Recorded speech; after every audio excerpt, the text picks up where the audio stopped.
อืมฝั่งนี้จะเป็นฝั่งลาวเนาะอันนี้เขามาฮอดชายแดนเวียดนามเนาะมาเที่ยวชายแดนเวียดนามแต่ว่าตอนนี้ยังอยู่ฝั่งลาวอยู่แต่ว่าฝั่งไทยจะฝั่งเวียดหมลงพิษโทษทีตัวนี้จะเป็นทางเวียดนามเนาะตัวนี้เป็นทางเวียดนามพี่น้องงามแดบล้ำนี่จะเป็นทางลาวพี่น้องนี่เขามาแต่พูดเมื่อกี้มาแต่พูดทางเขามาแต่พูดทางมาคนละพี่น้องโอ้มาแต่ขึ้นภูขึ้นผามาแต่พูดมานะมาแต่พูดโค้งมาอันนี้นี่สุดอันนี้พี่น้องนี่สุดอันนี้จะเป็นลาว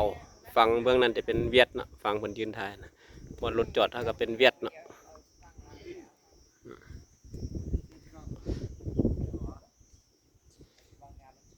นี่ Welcome to Lao เลย